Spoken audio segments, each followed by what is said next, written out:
Hello, ladies and gentlemen, and welcome back to another episode of Thinking in Wesnoth. We are trying to constantly improve. We are trying to leverage all the knowledge available to us in the game and try to give our very best to win, learn from our mistakes, and evolve as players and at the same time as human beings, right? That's what human beings do. They make mistakes and they learn from their mistakes. I would say intelligent human beings, they try to learn from the mistakes of others. With this being said, we are going to see a game between myself and the player called Earthcake. That's his nickname. I did not pick it, so any problems with the nickname, take it up with him. And we are going to be using this particular add-on called Absent Factions. This is an add-on developed by the player with the nickname Sergey. And what the add-on does is basically look at the other four races, four factions that are not present in game and displays a number of them. In this case, one. So, for example, I randomed Orc, my opponent for that matter. I don't know what he randomed, but I can tell you now because the game has already been played. My opponent randomed Elf. Therefore, the add-on would look through all the remaining four races. We'll random one of them and we'll display one of them, right? So it can be. So in this particular game, there are no drakes, no undead, no dwarves, and also no loyalists, right? So the add-on would display this. There is no drakes. There are no drakes in this game, right? So, or there is no faction called drakes in this game. It's just an interesting idea. Again, if you have any bugs, which I understood there are some bugs, take it up with the developer. I had nothing to do with the development of this add-on. I just think that this is an interesting idea. You guys can share your opinion. I think it's an interesting idea because some players, which are not very ethical and which I personally despise, they could, for example,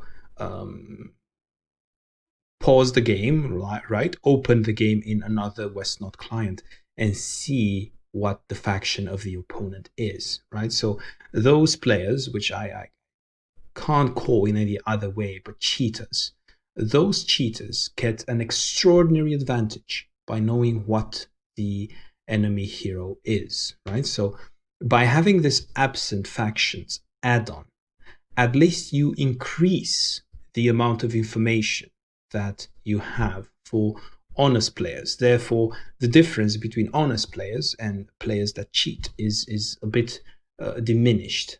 Also, it adds a bit more complexity to the game, I feel, right? It adds a bit more information which players can choose to manage. For example, I'm Orc. Now, the add-on has told me there are no drakes in this game. Therefore, I can be a bit relaxed regarding my recruits, right? I don't have to go all out grunts and put pressure in the first night. I mean, this is how you usually play Orc. But in this particular case, I feel that I can give myself a breather. I could recruit, for example, one more scout, one more assassin, right? Because with drakes, once they get that perfect combination and those numbers, perfect combination of units and those numbers of units going there, then there is absolutely nothing one can do to fight back as Orc. At least this is my feeling. Therefore, I know there are no drakes in this game. Undead are not a problem for Orc. Therefore, I can be more relaxed and recruit a bit more scouts and perhaps an assassin. And this is what I'm doing. My opponent, his elf, he can be very relaxed because there are no drakes, right? So he can even go ahead and recruit one wows. For example, wowsers are pretty useless versus drakes, I would say. You could use them against augurs, yeah, sure, but against burners and even elvish fighters, you really don't want wowsers. You want to be able to keep up the mobility of drakes. So it gives a bit of peace of mind, not necessarily peace of mind, but information, right? So the elf knows, for example, that one could rush as elf versus drakes. I feel that is absolutely possible. But since there are no drakes in this game, my opponent knows he can't really rush.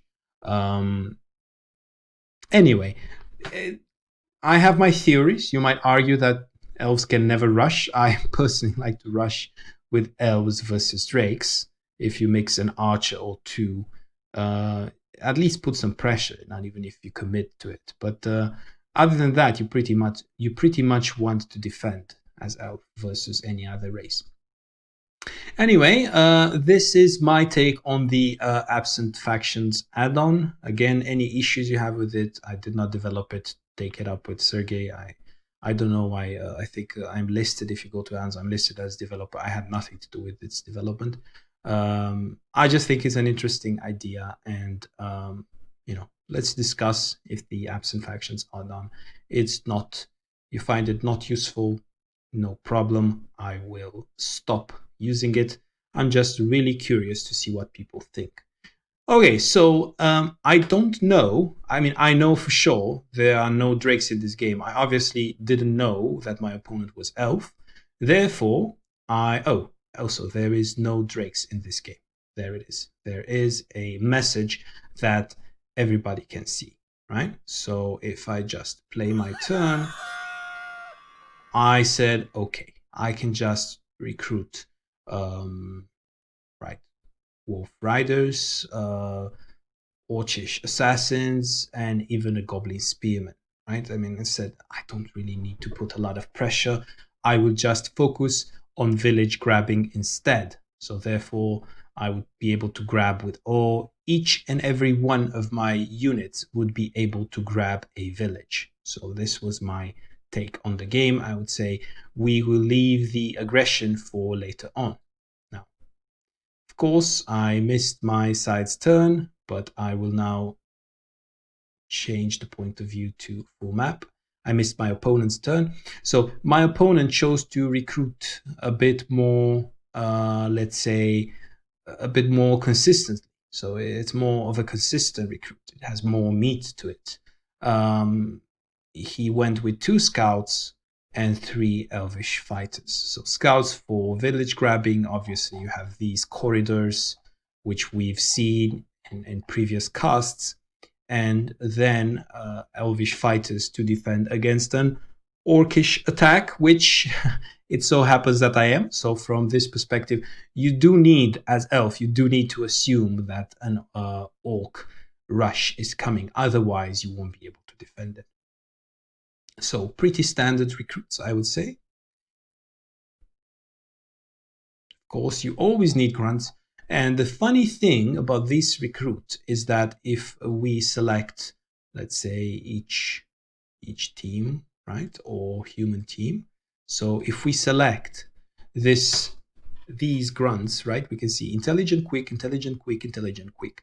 This is particularly unlikely and particularly useless. In order for any sane orc to rush, you do need your strong grunts. Otherwise, these guys, intelligent, quick, deal no damage. Also, mobility is not key on this map. It's really not needed. Players are relatively close. Well, arguably, you could say, okay, I have an orcish grunt. I can push it to the side. So I did basically put one grunt to some good use. Otherwise, and I could have pushed, let's say, the other orcish grunt through the tunnel. However, I feel that the mobility is needed here to go back and forth with the wolf rider. Anyway, this being said, let's also see what my opponent is doing. So he obviously saw that I am orc. He used the scout and he saw everything. So if we go back to full map, he saw with this particular scout, so he kept recruiting.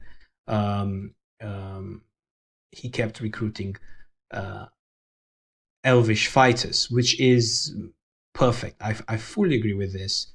very good strategy. You do need fighters everywhere on this forest, on this village, on this castle, on this village, on this forest. Again, you do need them everywhere to be able to deal with the grunt attacks. Now, I obviously saw he was elf, and I obviously saw that he recruited elvish fighter. I did expect a lot of elvish fighters. I was a bit disappointed not to see an archer or a shaman. However, this is the risk. In terms of my leader, I used him for village grabbing, and also I was planning to come to this keep to fake a bit of an aggression. I was like, oh, I'm going to recruit right here, and I'm going to put a lot of pressure. I knew that with my intelligent, quick grunts, there was not much I could do. That is why I also took one orcish grunt to the side cave, because I knew I wasn't going to put pressure in this particular on this first night, especially seeing his leader. His leader is a very defensive, very strong hero. 70% defense on forest, and also 7-3 sword retaliation plus tons of damage with the bow. I was not going to push versus that during first night. As you can see, I even kept my grunts away from this leader. I was trying to fake aggression, but at the same time, I was desperately trying to avoid the range of his leader. Anyway, let's see how he saw my aggression. So he chose to obviously concentrate his fighters in this area. And that is, I think, one particular, let's say, overcompensation from his side. So obviously fighters versus orcs are always great. However, I feel that seeing the assassin, he could have went for a shaman, right? Shamans are very important when you go with fighter heavy recruits. Why? Because fighters can be poisoned, especially since I wasted some of my money I invested in an assassin. Shaman makes a lot of sense because all the poisoned units take absolutely no damage if they are adjacent to a shaman. Also, shaman could, for example, slow an orcish grunt, and then the fighters can deal damage without any fear of retaliation. So from this perspective, shamans are great. However, going with another fighter to replace one which is hurt, putting everybody on villages, it's not bad. However, if you did go with a fighter at this stage, considering how fighter heavy I am, and considering you've already seen one assassin, it's an Indic plus. He has most certainly seen the Goblin Spearman, right? So he knows that I probably don't have that much money for grunts. So he probably imagines that I have 2 scouts anyway. Nevertheless, let's see how the game unfolds.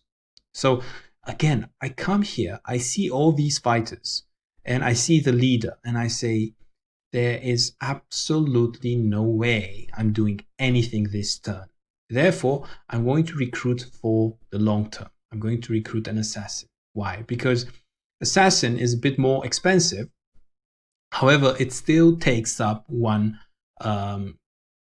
supply. So in terms of upkeep, you still pay 1 gold for the assassin. So you want to recruit your most expensive units first, and then the least expensive units if you are the one attacking, simply because later on the upkeep would provide you this amount of gold.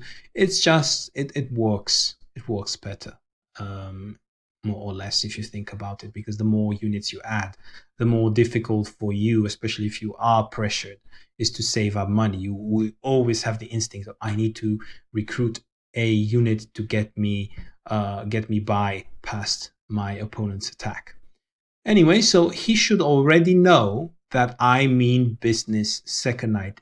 That all I'm doing here is simply dust in his eyes.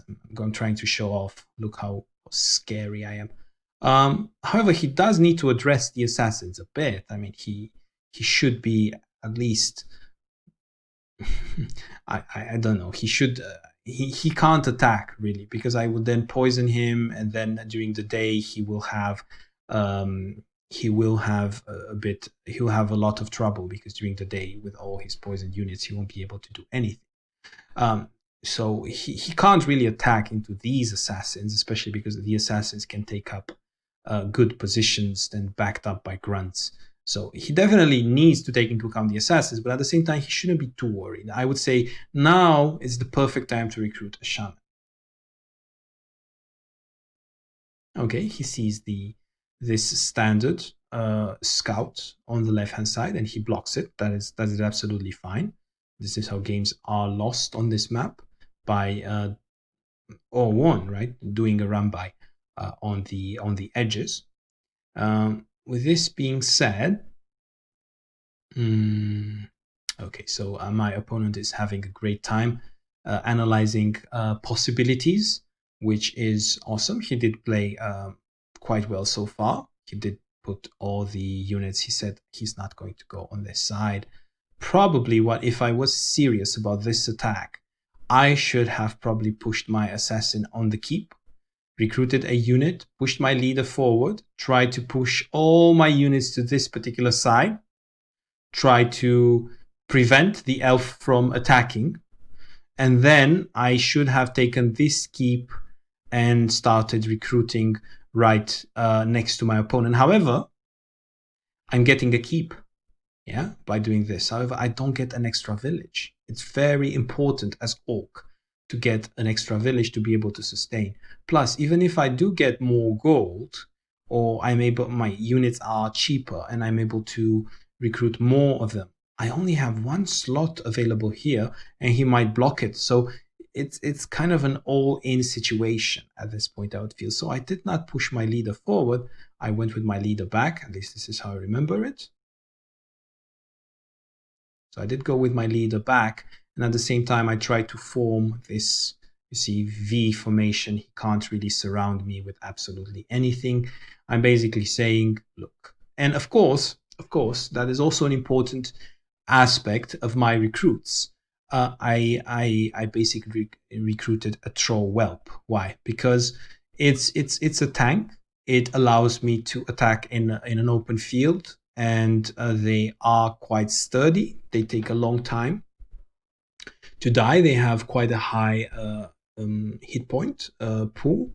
Therefore, they enable me to cover those vulnerable positions in my front line. Plus, when you see this many fighters, troll whelps do have resistance to blade, and they regen at all times, obviously. So in terms of against a massive elvish fighter opponent, you do need some troll whelps. At least this is what I feel. This was my idea for countering this amount of fighters, and I was expecting to see a shaman, which okay, my opponent did not, or did he? Not sure. I don't think he recruited anything. I think this fighter came from the left-hand side. So my opponent did not recruit anything at this point, and he is basically waiting to see what I am doing. Of course, I'm not going to do anything. It's second watch. I'm going to retreat, or at least I would expect myself to retreat. And I'm basically saying I'm going to build up my army for the next attack. Of course, I do need grunts in my army, and it's really important to... Why can't I say I can't? Okay, I will just say each team, right? So, or human team, yeah. So I do need grunts in my army, and I can't really believe at this point I was almost crying because I got another quick intelligent grunt. That means absolutely no attack capability. Therefore, I did have to become a bit inventive with the trolls, which I can't complain. They are strong, both of them. So what I did not have in terms of grunts, I did have in terms of trolls. And this particular grunt, I was quite happy with it because I had a slow unit progression. And I said, okay, at least if it's a slow unit progression, I want a wolf in the middle of the map so I can see his troop movements. And I want an orcish grunt on the side so I could put pressure on this village, attack, or have straight up fights. Orcish grunts are better than wolf riders in terms of exchanging blows. Another important aspect to see in my defense is that I was very careful with what I'm doing on the left hand side.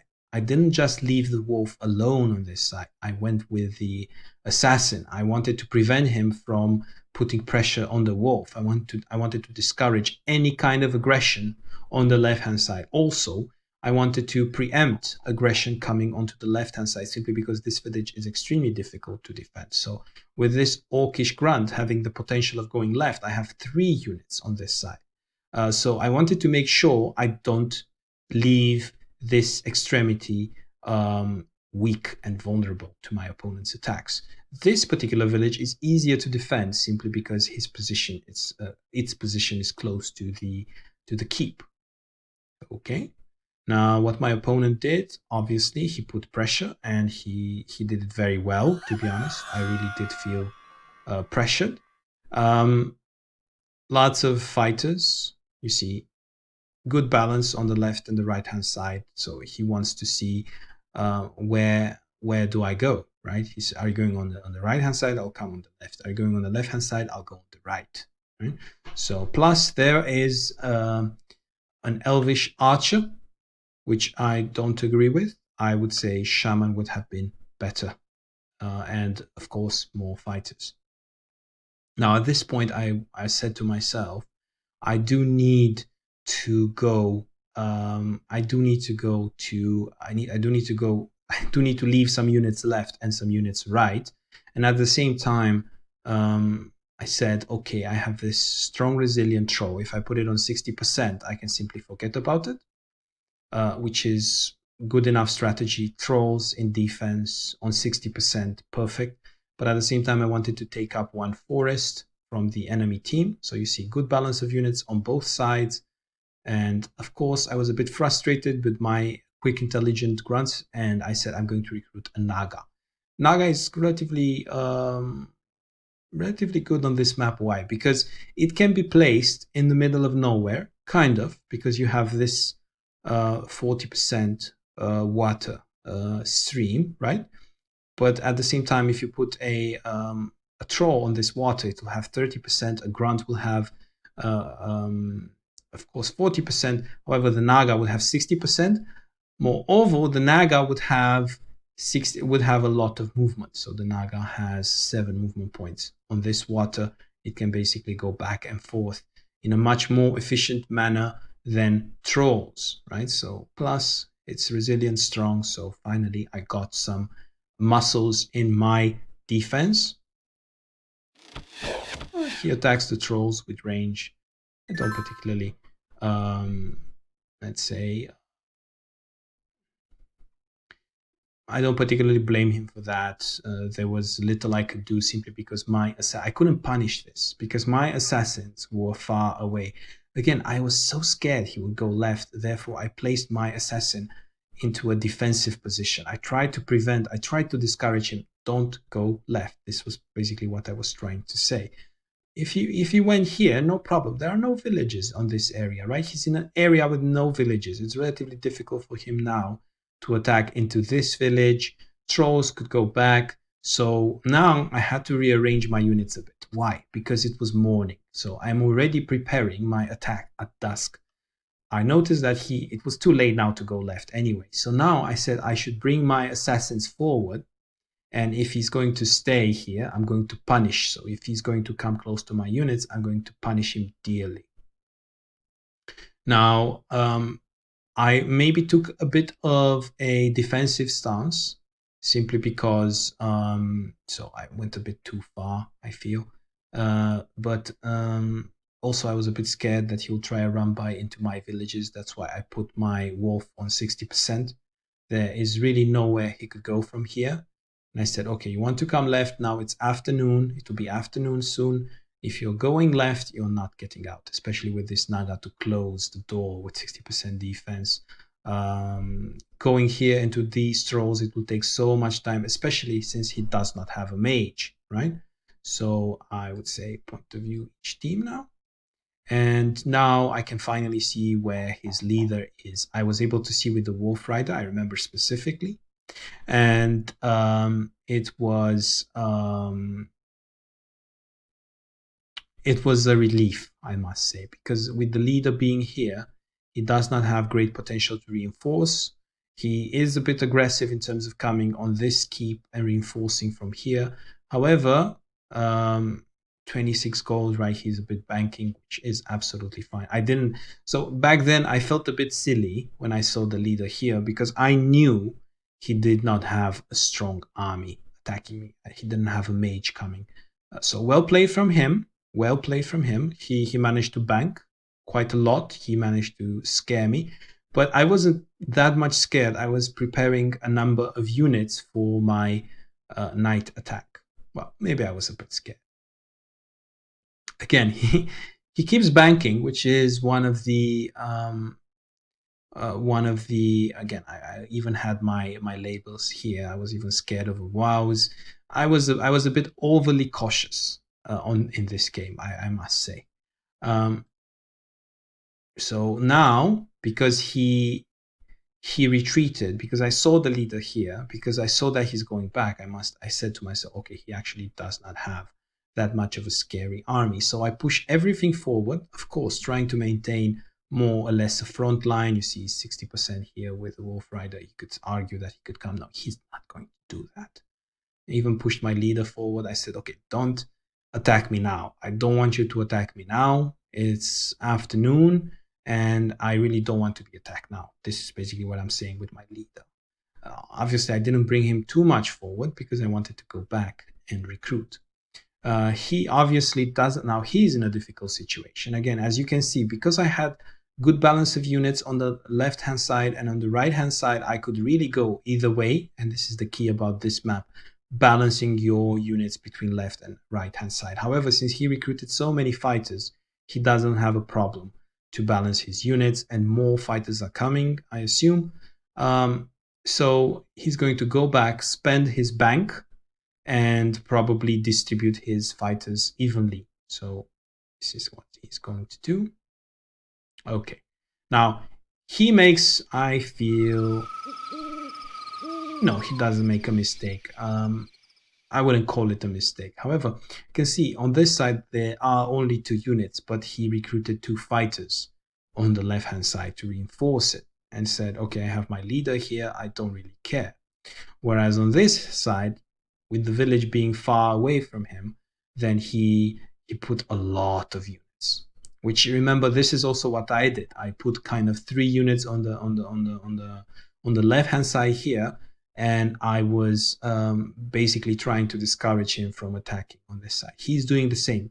He's discouraging me to attacking here into all these units. However, I saw an opening at this point.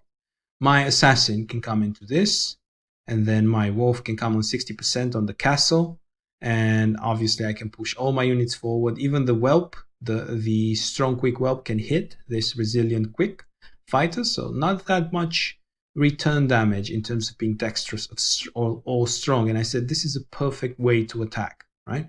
So I said, I'm going to move my army to the right-hand side, and I'm going to poison this fighter, and this is a perfect way to start. Why? Because wherever he takes this fighter, he will occupy a village, right? Poison is very annoying to deal with. It basically makes you manage fighters around on villages. And I said, poison, it's absolutely the perfect start to this aggression. And I said, okay, let me poison the fighter, but 0 out of 3. This particular miss really messed up my plans. So I did not proceed with the wolf attacking. I did not proceed with the whelp attacking as well. There was no point. Once the assassin missed, there was really no point. So what I did try to do, I tried to take these this particular terrain. I mean, if he's going to attack into me, I noticed that he was a bit light on this side. So if he was going to attack into me, then he will be attacking from 40%, and orcs are great versus 40%, especially from, I mean, usually you see elves in this terrain and then orcs trying to attack from 40%, not the other way around. So I said this is a great strategic position, also with my assassin on 70% and being able to reach very wide. Also, his scout placement is very, very interesting because he could do a run by. However, I did have an assassin recruited here, so my third assassin into the game, to be able to stop the scout, right? So I did have something in place. Plus, I would have made a run by myself. Things would have been complicated. So I did pay attention to the scout. One thing to remember: run bys can really ruin your grand strategy game. Now, in terms of what I expected him to do, I basically expected him to take this castle, maybe attack the assassin from the mushroom. That was not that bad. However, if he stayed on the mushroom, he would have offered me more squares to surround his elvish fighter, and I would have had more positions from which to deal damage. So what he did, and this one I'm going to play single move. So he attacked my scout. 2 out of 2. That was, I have to agree, that was painful because, again, you only get a very narrow corridor. And these fights, every single hit is important. Every single hit matters. So if he got 2 out of 2, I suddenly have a 21 hit point Wolf Rider trying to fight an Elvish Scout of 35 points. That was going to be horrendous. So he probably thought he's going to go back with his Wolf Rider and I will be fine. So he probably was a bit careless in this regard on that left flank. There is the archer attacking my wolf. Wolf is a brilliant target. I would say this is even better than what I had in mind. Always kill the scouts first because they have low hit points and they die quickly and they don't have a lot of return damage. Plus, it destroys observability for your opponent. So what he did was absolutely brilliant, was fine. Again, he ignores the assassin simply because the assassin is on 60% and simply because he did a lot of damage on the Wolf Rider and he tries to capitalize on that. More fighters. I would have liked to see a shaman. However, my army is quite scary at this point. So because he did not recruit the shaman in the beginning, now he is kind of scared to do so. He does not want to simply expose the shaman. However, had he recruited it in the beginning when I said, now he would have had a shaman on the field.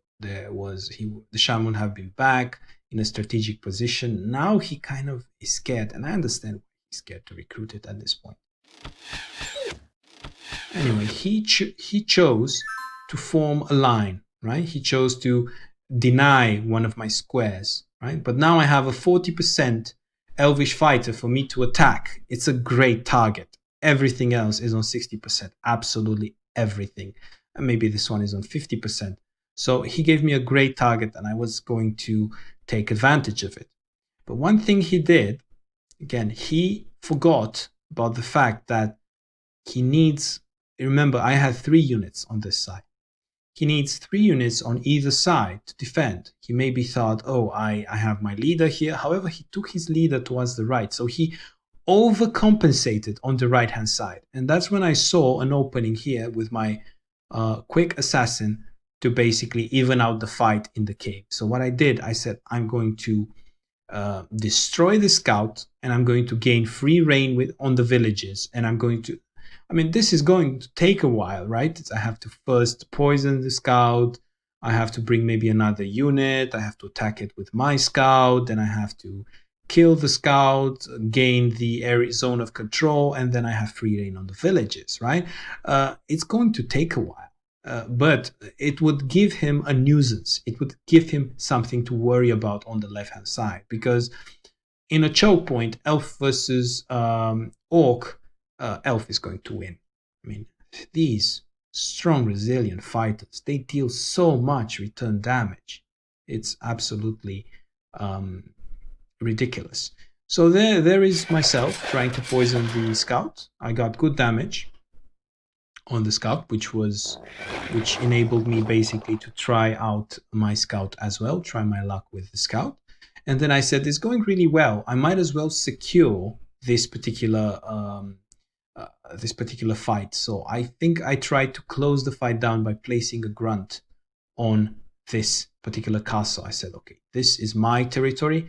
I'm going to go for the villages. If you want to come in, you either have to fight a grunt on 60% or go around, which is going to take a long time. So there is me closing that particular corridor.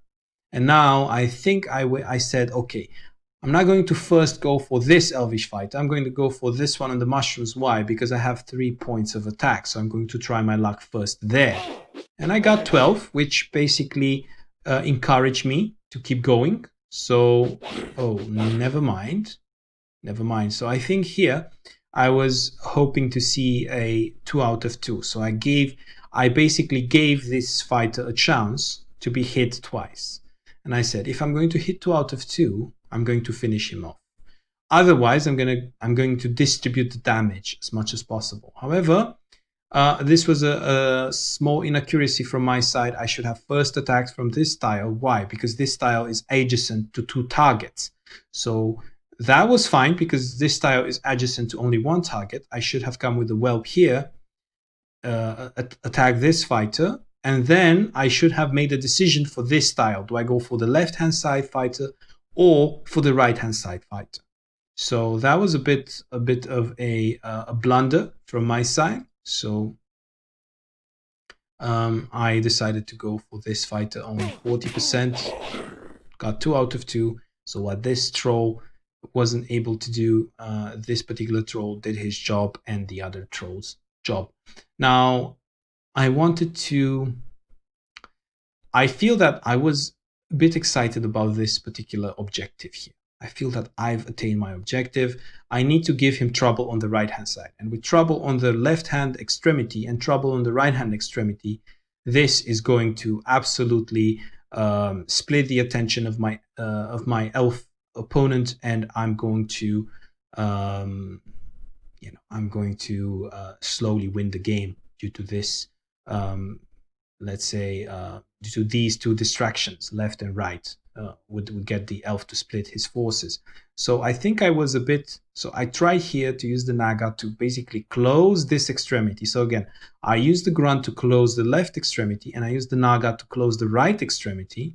And I said, I'm not going to do anything in the middle. I'm going to attack left with a commando group and right with all my army. So elf has to split his units.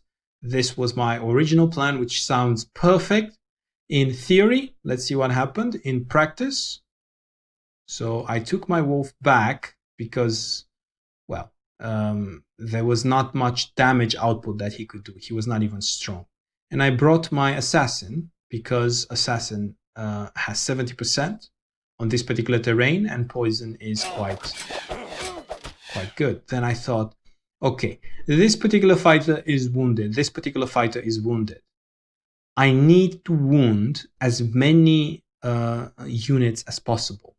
And I want to really make him struggle in terms of villages. I want to punish him for the fact that he did not take a shaman. So I came up with the brilliant idea of attacking this 40% fighter from water. And you will see what happened. Okay, closing here the front line. Did not use these grunts on anything because I was scared of the return damage from his units. And I said, okay, there is a mountain here. I do want to have a useless unit just taking the mountain simply because the useless unit can be surrounded. I want to have it here just in case, so it can go left or right. And also if he does commit too many forces on this particular level 0 unit, there's not much of a loss. And this was, I did get 2 out of 2, but I also got a lot of damage in return. So this was what I needed here on the mushroom, not here. But anyway, this is the beauty of a random number generator. You never know what will happen. And I basically put myself in a terrible position on this front. I basically I gave him targets. But at the same time, if you think about it, one target towards the right means one less target on my assassin. So I wouldn't call it a mistake necessarily. I would call it a bit reckless enthusiasm. Let's call it this way. Now, he does go with the archer, which is fine. Archer from 70%. He just wants to make sure that he keeps this archer alive for a long time. And he does want to, of course, there's no going back for this scout. And you see he's trying to cover his villages. But again, because he tried to cover his villages, now I absolutely have no more worries in terms of run-bys. I know his scouts are in this corridor, narrow corridor, and this is not where you want your scouts to be. However, he had no other choice. There was no other unit to bring on the left-hand side. You see, I have one scout, but I also have two proper units, right? So I couldn't... sorry, excuse me. Sorry for that. I couldn't... I mean, I could fight him so much better with normal units versus scouts. At least this is what my understanding of the game was at that particular point in time. Now, he does choose to use his bows. So he's basically saying, look, it's first watch. You haven't dealt a terrible amount of damage. I'm just going to form a line of fighters. Why? Because fighters deal a lot of retribution damage to your melee attacks. And also, they do a little bit of damage with their bows, but don't get anything in return. So it's guaranteed damage with absolutely no retribution. I'm maintaining a line. It's already first watch. It will be second watch. If you don't deal a lot of damage, I will absolutely finish off your wounded units during daytime. So this is what he's doing, which is a good choice, to be honest.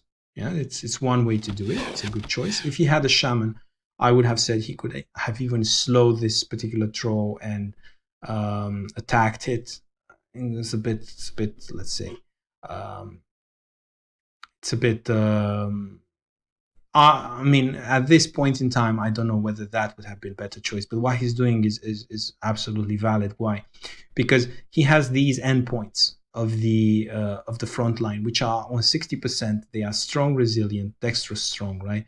And he has the vulnerable units on grass. They can only be attacked from 2 tiles, so he can keep taking them back and replacing them with healthy units. And what I was trying to do, that's why I saw this kind of strategy developing, and I tried to hurt as many as his units as possible. If he had a shaman here in the middle, imagine how much benefit he would have taken from this. With the shaman, I wouldn't have even attacked to this. I wouldn't have even attacked in this way. I would have been forced to go for one single unit and get the village.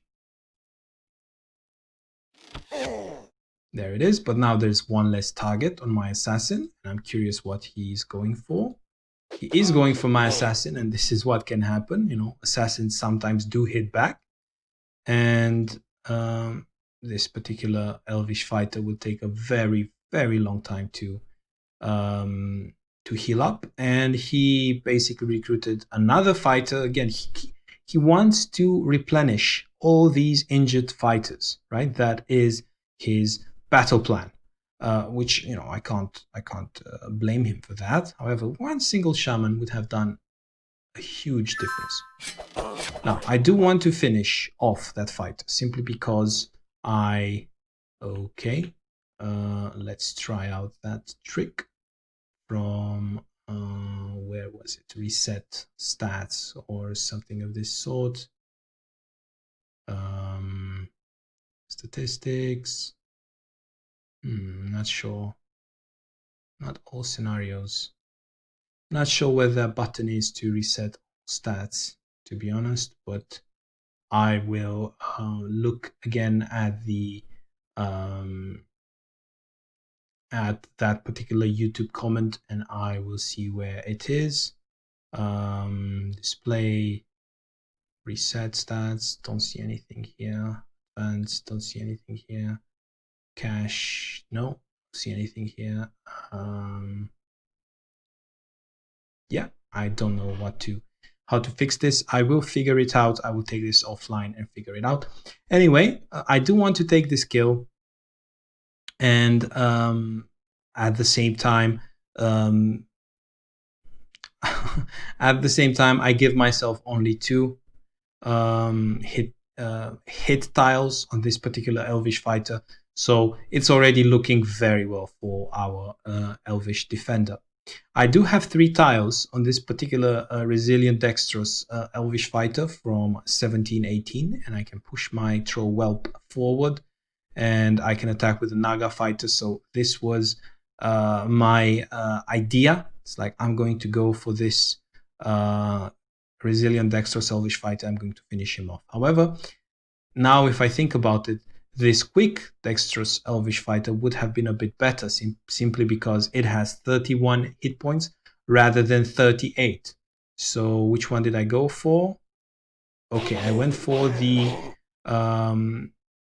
resilient one, and as you can see, it did not go too well for me. Okay, that is the problem, because I didn't get 2 out of 2. I didn't get not even 1 out of 2 with this Troll Whelp. That was a bit frustrating, but again, you see, it's not that I didn't hit, but I get a lot of return damage. That is the frustrating part when you're playing Orc versus Elf. Basically, I said, look, I got this guy hit, this guy's hit, this guy's hit. I need to hit some more units. That was my thought process. But I'm running out of tiles, so there isn't much I can do at this point. The only thing I could do, and the only hope that I had in this game, is the only thing that I could do in this game is basically kill this scout. And you see it has 8 hit points. It's really important how you micromanage in these tunnels. So I went with the grunt, because the grunt could kill it in 1 out of 2 hit points. 1 out of 2 hits. So I did get the kill, at least that. And then I said, look, things are not going too well on the right-hand side. I should take some risks on the left-hand side. So I was going to... I was going to poison, but then I got 2 out of 2 in return. So my brilliant plan was suddenly looking very shaky on the left-hand side, simply because there was no way. I mean, suddenly I had, instead of a 1 dying unit, I had 2 dying units. And it's all about the let's say, the most refined moves on this left-hand side. Everything matters so much.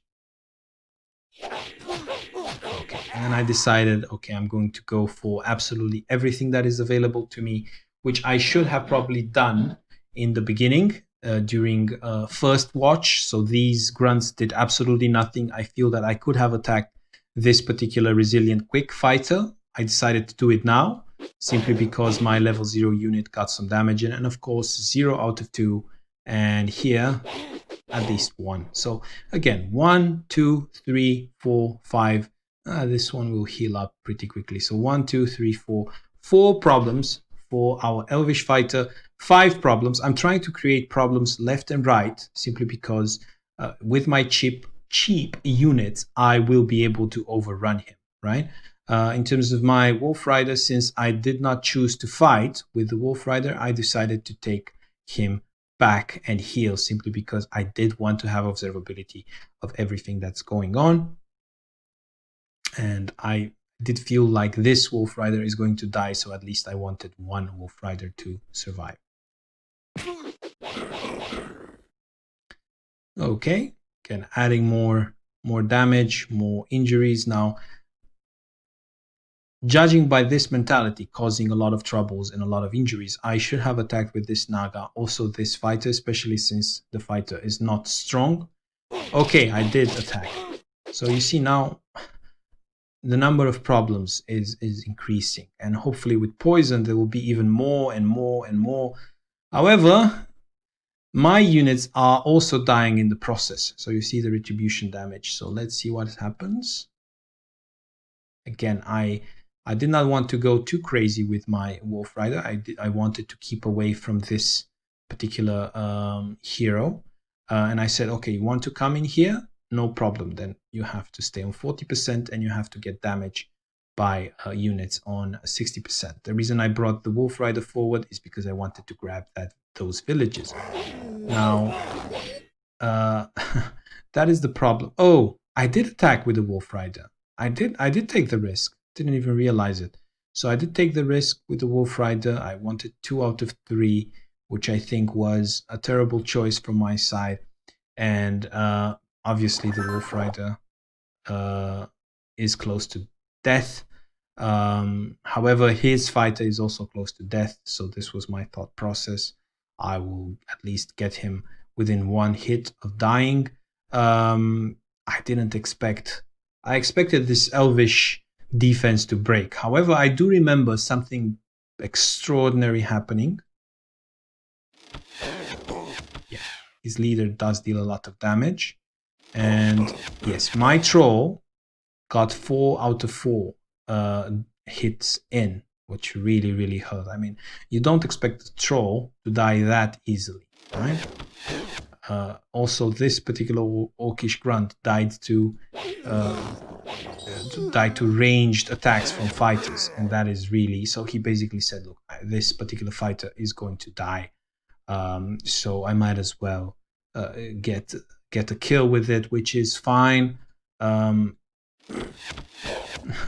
fact that this particular troll whelp did not even need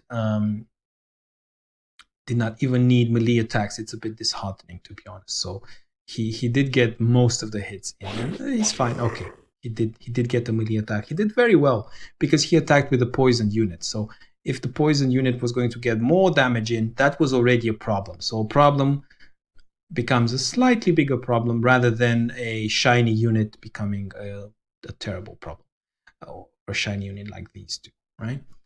So well played from my opponent from this perspective. And again, this is a big problem for me now, because this fighter is very close to leveling up, right? So perfect covering his wounded units with a problem for me.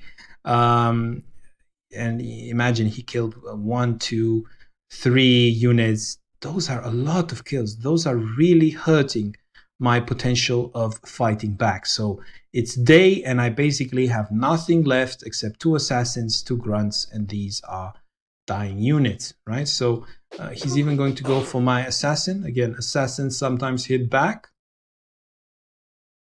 And this is the only shining star in my army, this assassin who is almost leveled up. I do have now a lot of hit points on this mushroom fighter. Remember, we were talking about it. However, night is gone, and I have 2 assassins on it, which is not what you want to have. You want to have grunts, you want to have trolls, etc. Now, in terms of what he does on the left-hand side, this is the most important thing. He takes the village. However, he puts himself into a difficult spot. He puts himself onto 40%. However, my grunt can't reach him. So this is, again, it's questionable. He obviously does not want to give up this village. However, my Wolf Rider can reach him from 60%, so I'm not sure what I did there. Okay, I basically said, look, I am going to attack you from 40% as well. Why? Because I like to prioritize my assassin. Assassin has 70%. This Wolf Rider will die anyway. I might as well put my assassin on 70%, which I did get my hits, and now my assassin should have finished the job. Now, in terms of what I do with this grunt, I want the grunt in the village. Why? Because it will be so difficult for my opponent to kill the grunt. There are no mages. But also, I took no villages, right? So he's doing pretty well in terms of unit count, in terms of kills. But if I could get specifically this village, it would be so difficult for him to bring his entire army to kill my Orcish grunt. He will miss most of the time, and now I will be the one dealing retaliation damage. So this was my thought process when I pushed my grunt forward. Also, there are no scouts. People don't re-recruit their scouts, which is unfortunate. right? Because he has no visibility, he has no possibility of a run by, so I can have this small commando of units behind enemy lines grabbing villages.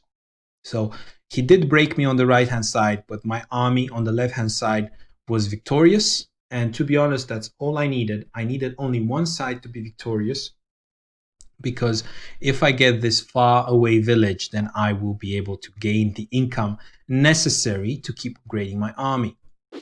Of course, I miss. You really need those 2 out of 2 versus 40% with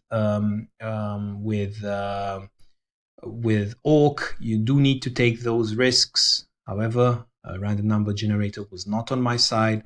I feel with the attack on this extremity. So again, I am trying to. I pushed this unit forward. Why? Because he was going to die no matter where, here or here, and I wanted to attack. But also at the same time, I wanted to leave this tile open for the next grunt, just in case this one missed. So at least I got the kill. So now there's no need for me to commit the second grunt. However, now this grunt has absolutely nothing to do. So I'm really curious what I did with that particular grunt. Again, reinforcing with troll whelps simply because I see so many fighters. Now, I did try to form some sort of line. It's like, don't fully surround me. If you do want to surround me, at least be on 40%. My Naga is on 60%. This one is on 70%. There is some sort of line here somewhere. Also, my assassin 1, 2, 3, 4, 5, 6 is able to heal up. And this is also a bit of a, let's say, a bonus in terms of my positioning. Now, he's obviously going to finish off my units. And he's going for the assassin, which obviously there was no way I could prevent that. I already was a bit unlucky with the scout and the assassin. I was low. I did not have enough slots movement to prevent that. So it's really interesting what happens. He does get 1 hit out of 4 on 70%, and that gives me hope, right? That gives me hope. It means I am free to pillage the way I want to. I also have a lot of units. So good news, happy days on the left-hand side.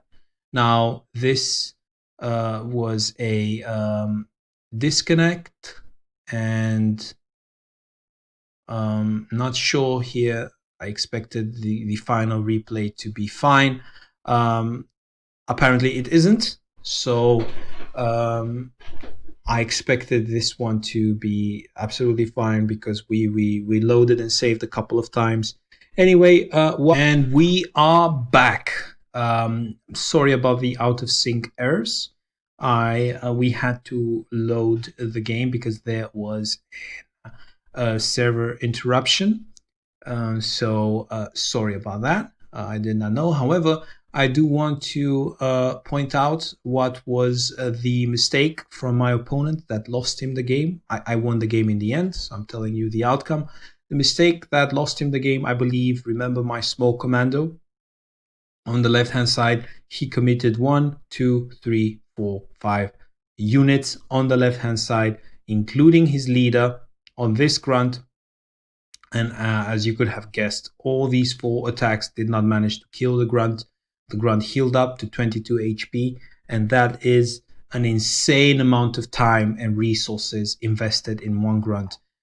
While this grunt is giving me gold to reinforce my army, so I was able to redo my attack on the right-hand side, while 5 units were otherwise committed.